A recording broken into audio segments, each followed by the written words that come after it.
Hello everyone, this is Mike sir here. तो gravity के platform पे जो हम लोग की सीरीज़ चल रही थी, उस सीरीज़ के साथ में आज हम लोग फिर से एक नए चैप्टर के साथ में यहाँ पे हाजिर हैं। हम लोग ने अभी प्रीवियस जो लास्ट चैप्टर आपका हिस्ट्री में कंप्लीट कर लिया था, वो हिस्ट्री में इंडियन नेशनल मूवमेंट को हम लोग कंप्लीट कर चुके हैं। इंडियन नेशनल मूवमेंट के अंदर हम लोग ने revolt 1857, growth of nationalism, first phase of national movement, second phase of national movement और मुस्लिम लीग का फॉर्मेशन और तमाम ऐसी चीज़ों को हम लोग ने वहाँ पर डिस्कस किया। और जो अब हम लोग नेक्स्ट चैप्टर को पढ़ने चले जा रहे हैं, वो पढ़ने जा रहे हैं हम लोग नेक्स्ट चैप्टर हम लोग का क्या है, वो है इंडिपेंडेंस इंडिया का जो स्ट्रगल था, उससे लेके इंडिपेंडेंस इंडिया जो हमारा हो गया वहाँ तक का फेज़, जिसको हम लोग कह सकते हैं कि ये मास फेज़ है इंडियन नेशनल मूवमेंट का। क्या है ये? Mass phase of Indian national movement, जो कि हमारा कब से कब तक चलेगा? 1917 से लेकर 1947 तक। ठीक है, तो 1917 से लेकर 1947 तक ये हमारा फेज़ पूरा चलने वाला है। इस फेज़ को हम लोग पढ़ेंगे। अब यहाँ पे आपको नेशनलिज्म एंड गांधी दिख रहा होगा, तो नेशनलिज्म और गांधी जी का बहुत बड़ा रोल रहा है इस पूरे के पूरे फ्रीडम स्ट्रगल के दौरान। तो उसके साथ साथ में हम लोग गांधी के मूवमेंट को भी यहाँ पढ़ते चलेंगे और तमाम तरीके की नेशनलिज्म की फिलॉसफी वगैरह को तो हम लोग लास्ट क्लास में देख चुके हैं। थोड़ा सा यहाँ पे विजिट कर लेंगे, रिवाइज कर लेंगे। इंडियाज़ इंडिपेंडेंस के अंदर हम लोग mass phase of Indian national movement की बात करेंगे, जिसका टाइम पीरियड क्या है? 1917 से लेके 1947 तक, क्योंकि 1917 तक तो हम लोग second phase of Indian national movement में पढ़ ही चुके हैं, है ना। तो इसके लिए थोड़ा सा पीछे चलेंगे, थोड़ा सा पीछे चलने के नेशनलिज्म का आइडिया को समझेंगे हम लोग। What was the idea of nationalism? हम लोग ने बात की थी इसके बारे में। नेशनलिज्म का आइडिया क्या था कि एक फीलिंग वननेस की जो है, the feeling of oneness among the people of India या among the people of any territory, किसी भी एक टेरिटरी के अंदर जो फीलिंग वननेस की होती है, उसी वननेस की फीलिंग को नेशनलिज्म कहते हैं। डिटेल में मैंने इसके बारे में बात करी है, आप लोग प्रीवियस क्लास के अंदर नेशनलिज्म के आइडिया को जाके देख सकते हो, पढ़ सकते हो। ठीक है, the first Indian national Congress, Indian national Congress जो 1885 के अंदर जिसका फॉर्मेशन हुआ था, तो आइडिया ऑफ नेशनलिज्म में इसने बहुत बड़ा अपना योगदान दिया था।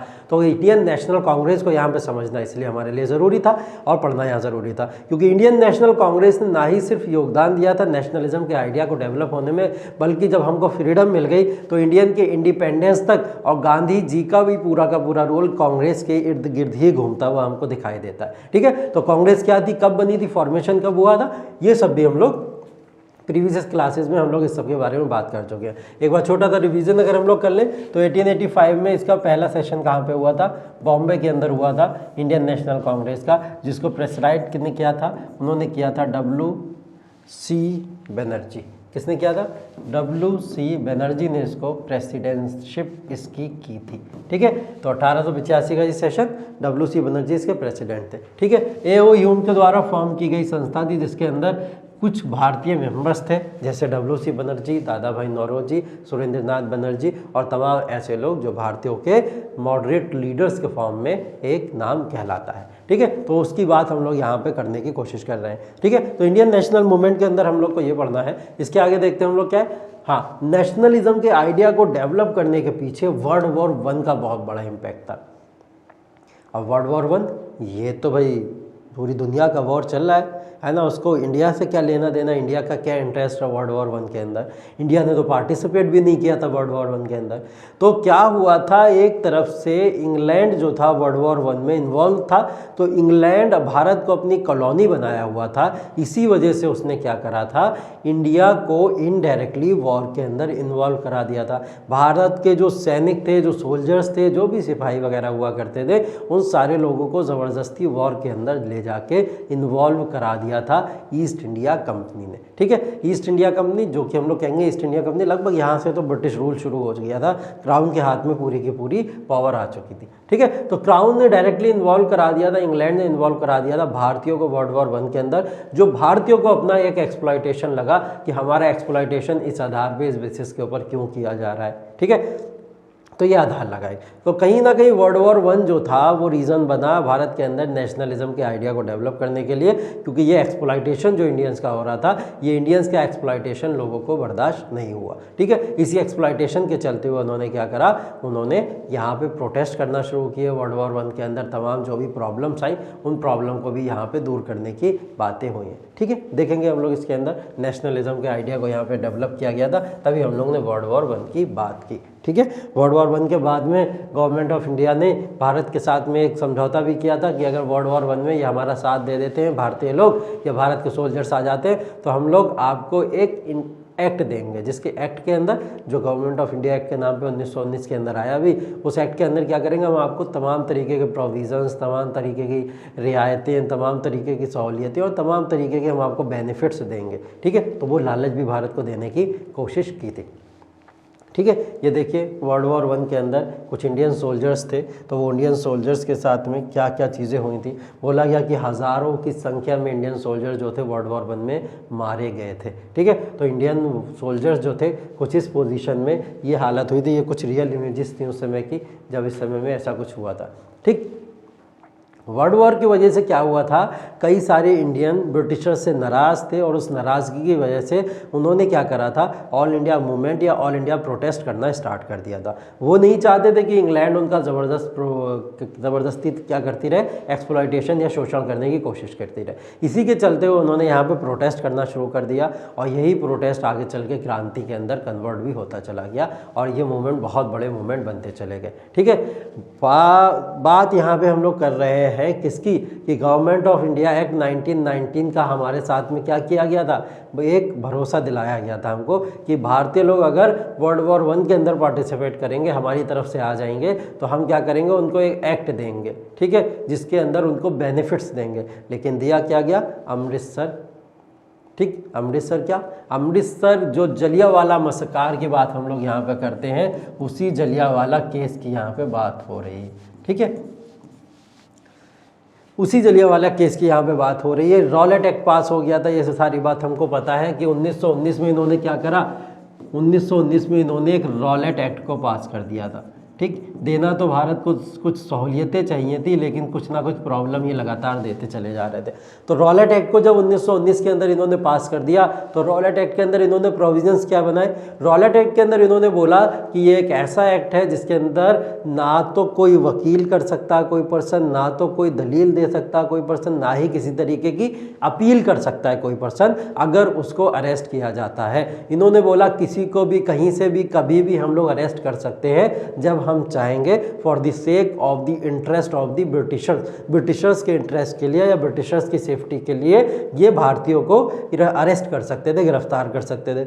उनको वजह भी नहीं बताई जाएगी, रीज़न भी नहीं बताया जाएगा, उनको कोई कारण नहीं दिया जाएगा कि हम आपको अरेस्ट क्यों कर रहे हैं। ठीक है, कारण तो छोड़िए, अगर उनको अरेस्ट भी कर लिया है तो वो अपील भी नहीं कर सकते हैं जाके कोर्ट के अंदर, तो वो किसी तरीके की कोई अपील भी नहीं कर सकते थे। अपील की बात तो दूर रही, वकील भी नहीं कर सकते थे। आज के समय में लोग अपने वकील कर सकते हैं, अगर किसी को भी अरेस्ट किया गया, किसी क्रिमिनल को भी अरेस्ट करते हैं तब भी उसको वकील मिलता है, कम से कम सरकारी वकील तो मिलता है। इवन आतंकवादियों तक को सरकारी वकील दिया जाता है। ठीक है, तो लेकिन यहाँ पर क्या करा था इन्होंने कि किसी भी तरीके का ना कोई वकील मिलेगा, ना कोई दलील दी जाएगी, ना ही कोई किसी तरीके की अपील की जाएगी।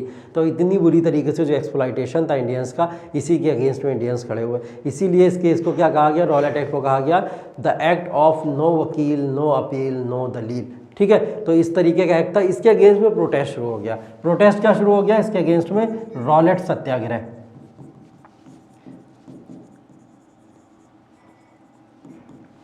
क्या स्टार्ट हो गया इसके अगेंस्ट में, रॉलेट सत्याग्रह। अब जब रॉलेट सत्याग्रह इसके अगेंस्ट में शुरू कर दिया गया तो क्या हुआ, रॉलेट सत्याग्रह एक मूवमेंट, एक प्रोटेस्ट के फॉर्म में आया।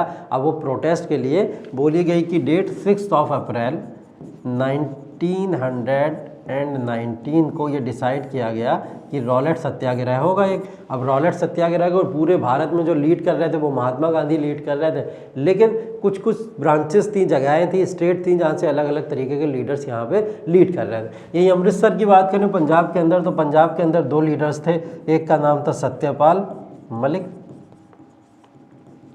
और एक का नाम था सैफुद्दीन किचलू। ठीक है। तो सत्यपाल मलिक और सैफुद्दीन किचलू दो लोग थे जो क्या कर रहे थे, मूवमेंट को लीड कर रहे थे। ठीक है, अब ये मूवमेंट लीड कर रहे थे पंजाब से जो रॉलेट सत्याग्रह थे, तो इनको क्या कर लिया गया, इनको अरेस्ट कर लिया गया। इनको जब अरेस्ट करा गया कि तो अरेस्ट करने के विरोध में बहुत सारी जनता सड़कों पे उतरने लगी थी, लेकिन उनके ऊपर बैन था, वो उतरना चाह रहे थे, प्रोटेस्ट करना चाह रहे थे, लेकिन रॉलेट एक्ट लगा हुआ है, जिसको भी देखेंगे तुरंत अरेस्ट करके जेल में डाल देंगे। तो एक योजना बनाई लोगों ने कि भाई ऐसा है कि 13 अप्रैल को जो है लोहड़ी का दिन है। ठीक है, क्या दिन है, लोहड़ी का दिन। और लोहड़ी का दिन जलियांवाला बाग के अंदर लोहड़ी का दिन सेलिब्रेट किया जाएगा, मकर संक्रांति लोहड़ी सेलिब्रेट किया जाता है, तो उसी तरीके से सेलिब्रेट किया जाए। तो हम लोग सब वहाँ पे कलेक्ट होंगे और कलेक्ट होकर आपस में इस बात के ऊपर थोड़ी बहुत चर्चा कर लेंगे कि किस तरीके से हम अपने लीडर्स को अंग्रेज़ों के चंगुल से छुड़ा के ला सकते हैं। ठीक है, ये बात थोड़ी बहुत करनी इन लोग ने चाहिए यहाँ पे। तो ये लोग सब कलेक्ट हो गए 13 अप्रैल को 1919 में, कहाँ पे, जलियांवाला बाग के अंदर। तो जलियांवाला बाग के अंदर जब सब कलेक्ट हो गए तो ये न्यूज़ पहुँच गई किसके पास में, अंग्रेज़ों के पास में, ब्रिटिशर्स के पास में। ठीक है, तो यहाँ पे जो पर्सन था General O Dyer, General O Dyer ने क्या करा, यहाँ पे गोली मारने के आदेश दे दिए जो भी लोग उस बाग के अंदर वहाँ पे या पार्क के अंदर वहाँ पे इकट्ठे थे, और उन तमाम लोगों के ऊपर लगातार बंदूक बरसाई गई, बंदूक मारी गई।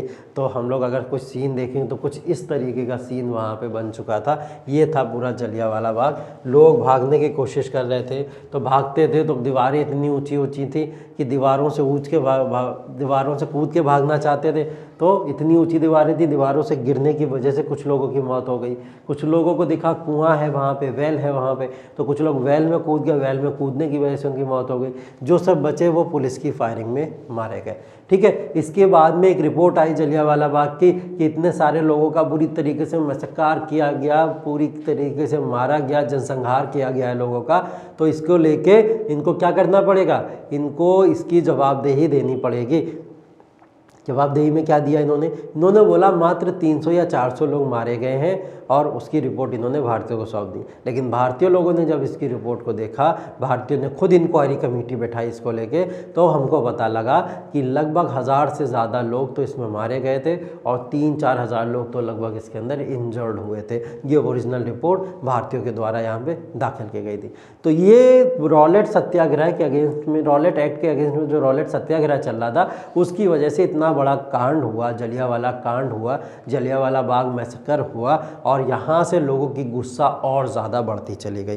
गुस्सा इस लेवल तक पहुँच गई थी कि वहाँ पे लोगों ने क्या करा, अंग्रेज़ों को ढूंढ ढूंढ के मारना भी शुरू कर दिया। बहुत से ऐसे मोमेंट हम लोग देखेंगे। ठीक है, तो यहाँ पे अभी थोड़ा सा रोल बात कर लेते हैं गांधी जी की, कि गांधी जी का रोल क्या था। इससे पहले गांधी जी कहाँ थे, 1919 में गांधी जी क्या कर रहे थे, क्या चल रहा था गांधी जी का। ठीक है, तो क्या हुआ, महात्मा गांधी जी जो थे, महात्मा गांधी जी 9 जनवरी 1915 के अंदर भारत के अंदर वापस आते हैं, इंडिया के अंदर वापस आते हैं। इससे पहले कहाँ थे ये, इससे पहले ये साउथ अफ्रीका में थे। ठीक है, साउथ अफ्रीका में अपने एक दोस्त का, अपने एक फ्रेंड का केस लड़ रहे थे वहाँ पे उनका केस को लड़ने के लिए ये यहाँ से गए हुए थे। ठीक है, गुजराती दोस्त था इनका, उसका केस लड़ रहा है। तो वहाँ से ये वापस लौटते हैं गोपाल कृष्ण गोखले के कहने पे, कब, 9 जनवरी 1915 में। 9 जनवरी 1915 को जब ये वापस लौटते हैं तो इनको गोखले जो होते हैं एक एडवाइस देते हैं कि अभी आप यहाँ पे नए हैं तो अभी 1-2 साल पहले ऑब्जर्वेशन कीजिएगा, ऑब्जर्वेशन करने के बाद में फिर किसी तरीके के मूवमेंट या किसी भी तरीके के स्ट्रगल में खुद को इन्वॉल्व करिएगा। ठीक है, तो ये बात इनके सामने रखी जाती है। गांधी जी एग्जैक्ट ऐसा ही करते हैं। 1-2 सालों के अंदर पूरे ग्राउंड में जा के, तमाम जगहों पे जा के लोगों से प्रॉब्लम्स पूछते हैं, परेशानियां पूछते हैं, और हर एक तबके के साथ बात करने की कोशिश करते हैं। प्रॉब्लम समझ आ जाती है ब्रिटिशर्स जो एक्सप्लॉइटेशन भारत में कर रहे थे। ठीक है, तो मोहनदास करमचंद गांधी का रोल अगर हम लोग यहाँ पे देखें, अमृतसर मस्कर की बात करी हम लोग ने, मस्कर की बात करी अभी हम लोग ने अमृतसर की, तो क्या देखा हमने इसके अंदर देखा जलियांवाला बाग के बाद में एक कमेटी बनी थी, जिसके कमेटी के अंदर क्या बताया गया था कि भारतीय लोगों की हत्याएं ज़्यादा हुई हैं, जितना ब्रिटिशर्स बता रहे हैं उससे कहीं ज़्यादा। उस कमेटी के अध्यक्ष कौन थे, उस कमेटी के अध्यक्ष महात्मा गांधी थे। महात्मा गांधी ने ही वो कमेटी बनाई, कमेटी में मेजर रोल प्ले किया था, जिस कमेटी के बारे में ये बताया गया था, जिस कमेटी ने ये बताया था कि 1000 प्लस लोग यहाँ पे मारे गए। ठीक है, तो यहाँ से इन्होंने जो है डिस्क्रिमिनेशन जो इंडियंस के साथ में हो रहा है वो ब्रिटिशर्स कैसे कर रहे हैं उसको समझने की कोशिश करी और उसके अगेंस्ट में कैसे प्रोटेस्ट करने हैं, लॉस करने हैं, कैसे क्या क्या चीज़ें करनी है, उन सारी चीज़ों के ऊपर काम करना शुरू किया। जैसे गांधी जी का एक सबसे बड़ा हथियार था, वो क्या था? Non violence. गांधी जी जो वर्क किया करते थे वो बेसिकली किसके ऊपर वर्क करते थे? नॉन वायलेंस के ऊपर। गांधी जी नहीं चाहते थे किसी भी तरीके की हिंसा के द्वारा, चाहे ब्रिटिशर्स हो या कोई भी आपका दुश्मन हो, उसको किसी भी तरीके की हिंसा के द्वारा यहाँ से भगाया जाए। गांधी जी का तो मतलब सीधा से सीधा यही था कि नॉन वायलेंस जो है, नॉन वायलेंस के थ्रू या अहिंसा के थ्रू ही हम क्या कर सकते हैं? यहाँ से अंग्रेज़ों को भगा सकते हैं। किसी भी तरीके की कोई हिंसा ना हो, अहिंसा। ठीक है, नॉन वायलेंस की जो हम लोग बात करते हैं। ठीक है, तो नॉन वायलेंस को लेके इन्होंने लगातार प्रोटेस्ट भी किए, मूवमेंट भी किए, जिसके अंदर हिंसाएं नहीं होती थी। गांधी जी इसके ऊपर बहुत ज़्यादा फोर्स किया करते थे और बहुत ज़्यादा इसके ऊपर बल दिया करते थे। ठीक है, तो नॉन वायलेंस उनके एक प्रिंसिपल में से एक आता था। ठीक, गांधी जी का एक प्रिंसिपल और था, वो प्रिंसिपल ये था कि God is truth, God is the way to truth lies through ahimsa. अहिंसा का मतलब नॉन वायलेंस होता है, वही चीज़ है, God is truth the way to truth lies through ahimsa. ठीक है, तो इनका मतलब था कि नॉन वायलेंस, ठीक है, ट्रुथ और नॉन वायलेंस दो चीज़ें ऐसी हैं। ये राइटिंग आपको देखने को मिल रही है, ये शायद महात्मा गांधी की जो राइटिंग है उसको यहाँ पे इंडिकेट किया जा रहा है। और नॉन वायलेंस जो था, ट्रुथ और नॉन वायलेंस, गांधी जी के दो प्रिंसिपल थे जिसके ऊपर गांधी जी लगातार काम करते थे या इसी की बात किया करते थे। ठीक है, तो इन प्रिंसिपल की बात हम लोग लगातार करते रहेंगे। गांधी जी के कुछ प्रिंसिपल जो बहुत ही ज़्यादा कारगर हैं उनकी बात यहाँ पे हम लोग करने की कोशिश कर रहे हैं। ठीक है, अगला देखने की कोशिश करते हैं। आगे क्या है? आगे हमारे पास में सोशल चेंज। गांधी के मूवमेंट की वजह से क्या सोशल चेंजेस हुए, क्या प्रभाव हमको देखने को मिलते हैं। ठीक है, तो उन सोशल चेंज के अंदर हम लोग देखेंगे आगे चल के गांधी जी ने क्या करें, बहुत बड़े बड़े मूवमेंट करे। किन बेसिस पे मूवमेंट करें? यही नॉन वायलेंस, ट्रुथ, ईश्वर में आस्था आपकी होनी चाहिए। ठीक है, और एक बार ट्रुथ के ऊपर अगर लाई कर गए हो तो ट्रुथ से फिर पीछे नहीं हटना है। ठीक है, तो ये तमाम प्रिंसिपल ऐसे थे जिसके ऊपर गांधी जी जो थे बेसिकली डिपेंडेंट रहा करते थे। ठीक, तो यही प्रिंसिपल इनको क्या करते थे आगे चल के हर एक मूवमेंट के अंदर सक्सेसफुल। जैसे गांधी जी ने 1917 के अंदर एक चंपारण मूवमेंट किया। ठीक है, Champaran movement. Champaran movement Indigo जो फार्मर्स थे उन फार्मर्स के लिए था, और इंडिगो फार्मर्स को महात्मा गांधी ने यहाँ पे उनका राइट दिलाया था। जो एक्सप्लॉयटेशन उनके साथ में हो रहा था उस एक्सप्लॉयटेशन को ख़त्म किया। 1918 में हमने देखा है खेड़ा सत्याग्रह महात्मा गांधी ने करा। ठीक है, खेड़ा सत्याग्रह में भी महात्मा गांधी ने अपने सत्याग्रह को यूज़ करते हुए, यही सत्याग्रह ट्रुथ का वे है, जो नॉन वायलेंस का वे है, ईश्वर का रास्ता है, जो उसी को अपनाते हुए इन्होंने यहाँ पे इसको परफॉर्म किया। 1918 में एक और मूवमेंट गांधी जी ने किया जिसको बोलते हैं अहमदाबाद मिल स्ट्राइक। अहमदाबाद मिल स्ट्राइक, तो अहमदाबाद मिल स्ट्राइक भी गांधी जी का एक सक्सेसफुल मूवमेंट था। तो एक जगह देखिए महात्मा गांधी ने एक मूवमेंट करा है जिसको चंपारण मूवमेंट कहते हैं, एक जगह महात्मा गांधी ने अपना सत्याग्रह किया हुआ है, और एक जगह महात्मा गांधी ने स्ट्राइक की हुई है। इन सब का मतलब अगर ओवरऑल मिला के देखें तो बॉयकॉट, हंगर स्ट्राइक और तमाम तरीके के प्रोटेस्ट हुआ करते थे जो महात्मा गांधी अपने मूवमेंट में करते थे। महात्मा गांधी ने क्या इससे पहले मूवमेंट नहीं होते थे? मूवमेंट तो इससे पहले भी हुआ करते थे, लेकिन महात्मा गांधी के मूवमेंट अचानक सक्सेसफुल कैसे होना शुरू हो गए? महात्मा गांधी ने क्या करा था, यहाँ पे थोड़ा सा माइंड को अच्छे तरीके से यूज़ करते हुए यहाँ पे क्या करा था, मूवमेंट्स के अंदर कुछ ऐसे वर्ग को, ऐसे क्लासेस को ऐड करना शुरू कर दिया जिनसे मूवमेंट पावरफुल हो जाए और ब्रिटिशर्स उनका कुछ कर भी ना पाए। ऐसे क्लास कौन हो सकते हैं? ऐसे क्लास हो सकते हैं विमेन। विमेन को अभी तक किसी भी तरीके के कोई भी वॉर में या स्ट्रगल में, मूवमेंट में, प्रोटेस्ट में इन्वॉल्व नहीं किया जाता था, गांधी जी ने इनको इन्वॉल्व किया। ठीक है, स्टूडेंट्स को गांधी जी ने, यंग स्टूडेंट्स को यहाँ पे ज्वाइन कराना शुरू किया, जो पढ़े लिखे एजुकेटेड लोग थे उन लोगों से बात करी और उन लोगों को यहाँ पे ज्वाइन कराने की महात्मा गांधी ने लगातार कोशिशें की। ठीक है, तो ये मूवमेंट भी जो था यहाँ से हम लोग देखते हैं। ठीक, तो ये भी हो गया है। ठीक, आगे देखते हैं। गांधी जी जो थे टेक्सटाइल मिल स्ट्राइक के लिए भी वर्क किया था इन्होंने, उस तरीके से प्रोटेस्ट भी किए थे, जैसे कि एक 1918 की बात अभी हम लोग ने की थी। ऐसी गांधी जी के मूवमेंट लगातार यहाँ पे चलते रहे। ठीक है, सॉल्ट मार्च की अगर हम लोग बात करें तो सॉल्ट मार्च क्या था? सॉल्ट मार्च, या जिसको सॉल्ट सत्याग्रह के नाम से भी हम लोग जानते हैं, तो वो सॉल्ट मार्च या सॉल्ट सत्याग्रह क्या है? ठीक है, सॉल्ट मार्च या सॉल्ट सत्याग्रह को हम लोग डांडी मार्च के नाम से जानते हैं। किस नाम से जानते हैं? डांडी मार्च।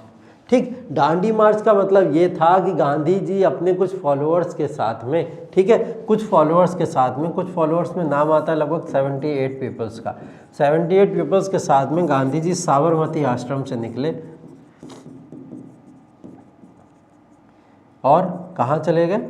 डांडी चले गए। ठीक है, ये लगभग डिस्टेंस जो थी 240 माइल के आसपास डिस्टेंस थी। तो गांधी जी साबरमती आश्रम से निकल के डांडी में जाते हैं, 1930 की बात चल रही है ये, और वहाँ पे जाके सॉल्ट लॉ को ब्रेक करते हैं। सॉल्ट लॉ क्या था? सॉल्ट लॉ ये था कि सिर्फ और सिर्फ जो ब्रिटिशर्स हैं, जो अंग्रेज़ हैं, वही सिर्फ और सिर्फ क्या कर सकते हैं, यहाँ पे वही नमक कानून को लागू करेंगे, वही नमक कानून बना सकते हैं। भारतीयों को इसके लिए बहुत हैवी टैक्सेस वगैरह पे करने पड़ते थे। तो महात्मा गांधी लगातार ये डिमांड कर रहे थे कि सॉल्ट को बनाने की और सॉल्ट के ऊपर टैक्स न पे करने की जिम्मेदारी होनी चाहिए इंडियन के हाथों में, कि टैक्स नहीं देना पड़े इंडियंस को किसी भी तरीके का सॉल्ट के ऊपर, और सॉल्ट जो उनका खुद का है वो सॉल्ट को खुद बनाए, खुद उसकी मैन्युफैक्चरिंग या प्रोडक्शन करें। ठीक है, तो इस तरीके से सॉल्ट मार्च को महात्मा गांधी ने शुरू किया, और सॉल्ट मार्च को महात्मा गांधी ने कंप्लीट किया सॉल्ट लॉ को ब्रेक करके। तो ये पूरा का पूरा सॉल्ट मार्च था। इसी सॉल्ट मार्च के बाद में महात्मा गांधी थोड़ा सा आगे बढ़ के यहीं से सिविल डिसोबीडियंस मूवमेंट को शुरू करते हैं। इसकी बात करेंगे अभी हम लोग, थोड़ी सी करेंगे, क्योंकि अभी यहाँ पे आने में थोड़ी सी देर। ठीक है, पहले तो हम लोग नॉन कॉपरेशन मूवमेंट को भी समझ लेंगे। ये पिक्चर जो आपको दिख रहा है, वो पिक्चर दिख रहा है महात्मा गांधी का, जब महात्मा गांधी निकले थे सॉल्ट मार्च के लिए 1930 के अंदर। ठीक है, आगे देखते हैं कि महात्मा गांधी को इसमें सपोर्ट मिलना कैसे शुरू हो गया और बहुत सारा सपोर्ट कैसे मिला। महात्मा गांधी का एक तो प्रिंसिपल था नॉन वायलेंस का, जिस नॉन वायलेंस की वजह से महात्मा गांधी बहुत पॉपुलर होते चले गए, क्योंकि सब लोग हैरान थे कि ऐसा पर्सन जो ना तो किसी तरीके का कोई हिंसा करता है, ना किसी तरीके की कोई नुकसान करता है, ना ही कोई पर्सन उसमें मारा जाता है, ना कोई किलिंग होती है, ना ही कोई वायलेंस होता, उसके बाद भी इस मूवमेंट को कैसे सक्सेसफुल बना लेता। तो ये पॉपुलरिटी नॉन वायलेंस की गांधी जी की कहीं ना कहीं बढ़ती चली गई। ठीक है, गांधी जी के जो फॉलोअर थे वो फॉलोअर ब्रूटली बीट भी किए जाते थे और उनको मारा भी जाता था। उसके बाद भी वो लोग कहीं ना कहीं हार मानने को नहीं तैयार थे, जेलों में भेज दिया जाता था, उन्हें मारा भी जाता था, लेकिन वो अपनी तरफ से कभी भी हिंसा करने की कोशिश नहीं किया करते थे। ठीक है, लेकिन उसके बावजूद भी वो लोग किस पे रेजिस्टेंट रहे कि नॉन वायलेंस को ही हमें अपनाना है और नेशनलिज्म और इंडिपेंडेंस का जो आइडिया है इसको दिमाग में रखते हुए हमें इस पर काम करते रहना है। ठीक है, तो गांधी जी की विचारधारा की वजह से ये मूवमेंट इतने ज़्यादा सक्रिय और प्रभावित हुआ करते थे। ठीक है, इस इमेज के अंदर जैसे कि आप देख सकते हो, कोई भी मूवमेंट होता था, कुछ भी होता था, ब्रिटिशर्स आते थे, आके अटैक करते थे, और अटैक करने के बाद इस तरीके से भारतीयों को उन पे अत्याचार किया जाता था। ठीक है, उसके बाद भी भारतीय कभी भी पीछे हटने को तैयार नहीं थे। क्यों? क्योंकि ये वन मैन आर्मी की वजह से। ये ऐसा इंसान था जिस इंसान ने खड़े होके बदन पे कपड़े भी ना होने के बावजूद इस तमाम तरीके की ऐसी जो जनता आपको दिख रही है, जिसके अंदर महिलाएँ भी हैं, पुरुष भी हैं, बच्चे भी हैं, एजुकेटेड वर्ग के क्लास के लोग भी हैं, अनएजुकेटेड लोग भी हैं, प्रिंसली स्टेट, जमींदार, तमाम वर्ग सोसाइटी का, अपर कास्ट, लोअर कास्ट, गोरा, काला, रंग भेद कुछ भी नहीं, और उन सबको बुला के यूनाइटेड इंडिया बनाने की कोशिश की। और उसी यूनाइटेड इंडिया ने आगे चल के भारत को किस तरीके से फ्रीडम दिलाई, इंडिपेंडेंस दिलाई, ये सब आपके और हमारे सामने है। तो ये वन मैन आर्मी जिसको हम लोग बोलते हैं महात्मा गांधी, वो महात्मा गांधी को जो फादर ऑफ इंडिया कहा जाता है इसीलिए कहा जाता है, जो हमेशा नॉन वायलेंस और ट्रुथ के रास्ते पे चलते हुए और इतने छोटे छोटे से मूवमेंट्स से अपने पूरे के पूरे ऐसी विशाल जनसभाओं को इकट्ठा करके पूरे देश के अंदर जो क्रांति लेके आते थे, उनका नाम महात्मा गांधी था। तो महात्मा गांधी के योगदान को हम लोग भारत की आज़ादी के अंदर भुला नहीं सकते, है ना। तो महात्मा गांधी का योगदान की तरफ थोड़ा सा आगे बढ़ते हैं। आगे बढ़ के देखेंगे हम लोग कि महात्मा गांधी ने और क्या योगदान दिए, किस तरीके के योगदान उनके पॉपुलर थे। एक योगदान था एनसीएम, जिसको हम लोग नॉन कोऑपरेशन मूवमेंट की बात करते हैं। नॉन कोऑपरेशन मूवमेंट, मैंने बोला था आपको अभी कुछ समय पहले क्लास के स्टार्टिंग में कि नॉन कोऑपरेशन मूवमेंट स्टार्ट क्यों हुआ। नॉन कोऑपरेशन मूवमेंट स्टार्ट हुआ फर्स्ट वर्ल्ड वॉर के बाद में। फर्स्ट वर्ल्ड वॉर के बाद में भारतीय लोगों के ऊपर बहुत हैवी टैक्सेस लगना शुरू हो गए। उनके प्राइसेस, जो भी गुड्स वगैरह वो खरीदा करते थे, जो भी चीज़ें खरीदते थे, वो इतनी क्या करते थे, हैवी प्राइसेस किया। इन्फ्लेशन इतना ज़्यादा मार्केट में बढ़ता चला गया, महंगाई बढ़ती चली गई कि लोग परेशान हो गए। ठीक है, एपिडेमिक्स, बीमारियां आ रही हैं, फेमीन, अकाल पड़ रहा है, लेकिन ब्रिटिशर्स भारत की मिजरेबल कंडीशन के ऊपर ध्यान देने को तैयार नहीं थे। ठीक है, इसकी तरफ ध्यान को खींचने की ज़रूरत थी, इसलिए एक रीज़न ये बना कि नॉन कोऑपरेशन मूवमेंट को स्टार्ट किया गया। दूसरा रॉलेट एक्ट, अभी रॉलेट एक्ट की भी हम लोग ने बात की थी। रॉलेट एक्ट में क्या, रॉलेट एक्ट में भी तो यही हुआ। रॉलेट एक्ट के अंदर भी तो महात्मा गांधी ने क्या करा था, महात्मा गांधी ने रॉलेट एक्ट को भी तो रॉलेट सत्याग्रह में कन्वर्ट कर दिया था। और रॉलेट एक्ट जो एक डिस्क्रिमिनेटरी एक्ट था, जिसके अंदर भारतीयों को ज़बरदस्ती क्या करा जाता था, अरेस्ट करके और जेल में डाल दिया जाता था। 2 साल तक उनकी ज़मानत भी नहीं होती थी किसी तरीके की, तो वो भी तो एक डिस्क्रिमिनेटरी एक्ट था। उससे भी कहीं ना कहीं बचाने के लिए महात्मा गांधी को क्या करना पड़ा, नॉन कोऑपरेशन मूवमेंट को शुरू करना पड़ा। रॉलेट एक्ट के बाद में तमाम रीज़न है हमारे पास में। ठीक है, हमने देखा जलियांवाला बाग, जलियांवाला बाग भी तो था, रॉलेट एक्ट देख चुके, फर्स्ट वर्ल्ड वॉर एक रीज़न। ठीक है, जलियांवाला बाग मैसेकर जो था, इतना बड़ा जनसंहार जो भारत के अंदर हुआ, उसने भी कहीं ना कहीं लोगों को मजबूर कर दिया कि लोगों के साथ में जो एक्सप्लॉयटेशन हो रहा है, जो शोषण हो रहा है, इसको रोके जाने की ज़रूरत है। और ये जब तक रोका नहीं जाएगा तब तक ये एक्सप्लॉयटेशन ब्रिटिशर्स लगातार बढ़ाते चलेंगे। तो इसको रोका कैसे जाए, इसको रोकने का तरीका क्या हो सकता है, वही तरीका था नॉन कोऑपरेशन मूवमेंट। ठीक है, इसके आगे देखेंगे जो मुस्लिम्स ने भारत के अंदर खिलाफत मूवमेंट को स्टार्ट कर दिया था। क्योंकि मुस्लिम भारत में अनएफपी थे, क्यों, क्योंकि इनके ट्रीटमेंट जो टर्की के साथ में इन्होंने ट्रीटमेंट किया था। वर्ल्ड वॉर सेकंड हुआ, वर्ल्ड वॉर सेकंड के अंदर टर्की जो था, जिसको ऑटोमन साम्राज्य जिसके अंडर में पूरा था, वो हार जाता है। ठीक है, हार जाता है, लेकिन ब्रिटिशर्स भारत में मुस्लिम से, भारतीय मुस्लिम से ये पहले प्रॉमिस कर चुके थे कि हम टर्की के साथ में कुछ भी ऐसा नहीं करेंगे, टर्की को नुकसान नहीं पहुंचाएंगे। लेकिन ये क्या करते हैं, टर्की के अंडर से क्या कर देते हैं, खिलाफत को ख़त्म कर देते हैं। एक ट्रीटी साइन करवा लेते हैं। खिलाफत क्या होता है, खिलाफत का मतलब ये होता है highest of the post of the Islamic division. Islamic division के अंदर जो सबसे हाईएस्ट पोस्ट होती थी इस समय में, तो वो खलीफा की होती थी। खलीफा का मतलब हाईएस्ट गुरु होता था, रिलीजियस गुरु होता था, जो कहीं ना कहीं सारे के विश्व के सारे मुस्लिम मेंबर्स जो थे, वो सारे के सारे उसकी बातों को और उसके प्रिंसिपल को फॉलो करने की कोशिश किया करते थे। ठीक है, तो खलीफा, उस खलीफा की पोस्ट को कहीं ना कहीं इंग्लैंड ने भारत में आके बाद में लास्ट में समाप्त करवा दिया था। ठीक है, तो मुस्लिम इसलिए नाराज थे, तो मुस्लिम ने भारत में क्या शुरू कर दिया था, इसके अगेंस्ट में एक खिलाफत मूवमेंट शुरू कर दिया था। खिलाफत मूवमेंट जिसको हम लोग अली ब्रदर्स के नाम से याद करते हैं। ठीक है, अली ब्रदर्स ने ये मूवमेंट स्टार्ट किया था। इसी मूवमेंट के साथ में बाद में क्या हुआ, ये नॉन कोऑपरेशन मूवमेंट जाके मर्ज हो जाता है। महात्मा गांधी की सोची समझी क्या, कहीं ना कहीं एक हम लोग कुशल राजनीति कहेंगे यहाँ पे, और उन्होंने बहुत ही समझदारी से काम लेते हुए एक हिंदू मुस्लिम यूनिटी को डेवलप करने के लिए यहाँ पे क्या करा था, नॉन कोऑपरेशन मूवमेंट को खिलाफत मूवमेंट के साथ में मर्ज कर दिया, जिससे जितने भी मुस्लिम मेंबर्स हैं और जितने भी हिंदू मेंबर्स हैं, वो सारे के सारे मिलके ब्रिटिशर्स के अगेंस्ट में खड़े हो जाए। तो ये मूवमेंट एक नेशनलिस्ट मूवमेंट बन गया, जो कहीं ना कहीं एक रिलीजियस मूवमेंट था पहले। ठीक है, आगे हम लोग देखें तो कहीं ना कहीं इकोनॉमिक एक्सप्लॉयटेशन भी तो भारतीयों का लगातार होता चला जा रहा था। फूड शॉर्टेज, इसेंशियल कमोडिटीज़, ये सारी की सारी चीज़ें भारतीयों को नहीं मिल रही थी। एक तो वर्ल्ड वॉर का इम्पैक्ट था, और दूसरा ये भी इम्पैक्ट था कि भारत के अंदर जितनी भी रिसोर्सेज का प्रोडक्शन होता था, मैन्युफैक्चरिंग होती थी, जो भी चीज़ें होती थी, ब्रिटिशर्स क्या करते थे, सारे के सारी रिसोर्सेज को उठा के और इंग्लैंड के अंदर भेज दिया करते थे, जिसको आगे चल के हमने देखा है एक टर्म दिया गया था, ड्रेन ऑफ वेल्थ। क्या टर्म दिया गया था, drain of wealth. Drain of wealth जो टर्म था दादा भाई नौरोजी ने दिया था, इन्होंने इसके ऊपर काम करा। Poverty and un British rule in India दादा भाई नौरोजी ने लिखी, और उसमें लिखते हुए दादा भाई नौरोजी ने क्या बताया था कि ड्रेन ऑफ वेल्थ एक ऐसी चीज़ है कि जितनी भी भारत की वेल्थ है उस वेल्थ को उठा उठा के ब्रिटिशर्स कहाँ ले जा रहे हैं, सब इंग्लैंड में ले जाके वहाँ पे भर दिया करते हैं, ठीक है, और जिसकी वजह से भारत ग्रो नहीं कर पा रहा है और ये प्रॉब्लम हो रही है। तो ये रीज़न भी था कहीं ना कहीं जिसकी वजह से भारत की बैकबोन कहीं ना कहीं थोड़ी बहुत टूट सी गई थी, ठीक है। और सारे रीज़न की तो बात हम लोग ने कर ही ली, जैसे ड्राफ्ट वगैरह या फेमिन वगैरह आ जाती थी, एपिडेमिक्स वगैरह आ जाती थी, इसके अंदर भी कोई ध्यान नहीं दिया जा रहा था, ठीक है। तो फाइनली क्या एक डिसीजन लिया गया, कांग्रेस सेशन होता है नागपुर के अंदर 1920 में।